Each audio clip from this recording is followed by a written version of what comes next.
Hello my dear children, ഇന്ന് നമ്മൾ discuss ചെയ്യുന്നത് തെർമോഡൈനാമിക്സിലെ ഒരു ക്വസ്റ്റ്യൻ ആണ്. എത്തിലീനെ ഹൈഡ്രോജനേറ്റ് ചെയ്ത് ഈഥെയ്ൻ ഫോം ചെയ്യുന്ന റിയാക്ഷൻ്റെ എൻതാൽപ്പി ഓഫ് ഫോർമേഷനാണ് നമ്മളോട് ചോദിച്ചിരിക്കുന്ന ചോദ്യം. ഓക്കെ, അപ്പോൾ ഇവിടെ ബോണ്ട് എനർജീസ് ആണ് തന്നിരിക്കുന്നത്. നമുക്ക് ഈ കൺവേർഷൻ എന്താണെന്ന് ആദ്യം ഒന്ന് എഴുതാം. സി ഡബിൾ ബോണ്ട് സി, അതായത് എഥിലീൻ എന്ന കോമ്പൗണ്ടിനെ ഹൈഡ്രോജനേറ്റ് ചെയ്യുകയാണ് നമ്മൾ. ഹൈഡ്രജൻ ഉപയോഗിച്ചുകൊണ്ട് ബോണ്ട് ബ്രേക്ക് ചെയ്തു. നമുക്ക് കിട്ടുന്ന പ്രോഡക്റ്റ് എന്താണ്? ഈഥെയ്ൻ ആണ്. Okay, ethane. ഇനിയും നമുക്ക് എങ്ങനെയാണ് ഈ ബോണ്ട് എനർജി ഉപയോഗിച്ചുകൊണ്ട് എൻതാൽപ്പി ഓഫ് ഫോർമേഷൻ കണ്ടുപിടിക്കാൻ സാധിക്കുക?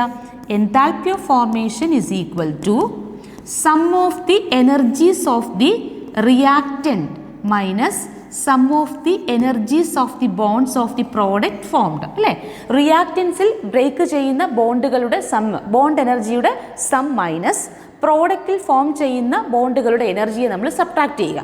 അപ്പോൾ ഇവിടെ നോക്കിക്കേ, ഇവിടെ ഉള്ളത് റിയാക്റ്റൻറ്റിലുള്ളത് 4 carbon hydrogen sigma ബോണ്ടുകളാണ്.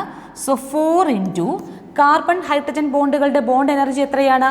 413 kilo joule ആണ്. 413 plus carbon carbon double bond ഉണ്ട്. കാർബൺ കാർബൺ ഡബിൾ ബോണ്ടിൻ്റെ ബോണ്ട് എനർജി എത്രയാണ് നമുക്ക് തന്നിരിക്കുന്നത്? That is 615 kilo joule. And then plus hydrogen hydrogen bond break ചെയ്യണം. ഹൈഡ്രജൻ ഹൈഡ്രജൻ ബോണ്ടിൻ്റെ ബോണ്ട് എനർജി എത്രയാണ്? ദാറ്റ് ഈസ് 435 മൈനസ് ഇനി പ്രോഡക്റ്റിൽ ഫോം ചെയ്തിരിക്കുന്ന ബോണ്ടുകൾ ഏതൊക്കെയാണ്? 6 കാർബൺ ഹൈഡ്രജൻ ബോണ്ടുകളാണ്.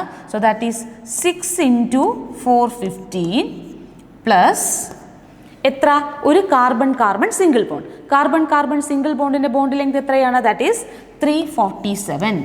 അപ്പോൾ ഇത് നമ്മൾ സോൾവ് ചെയ്യുമ്പോൾ നമുക്ക് കിട്ടുന്ന ഫൈനൽ ആൻസർ എന്ന് പറയുന്നത് ദാറ്റ് ഈസ് 125 കിലോ ജൂൾ. അതായത് എഥിലീനെ ഹൈഡ്രോജനേറ്റ് ചെയ്ത് ഈഥെയ്നാക്കി മാറ്റുന്ന പ്രോസസ്സിൻ്റെ എൻതാൽപ്പി ചേഞ്ച് എന്ന് പറയുന്നത് എത്രയാണ്? -125 കിലോ ജൂൾ.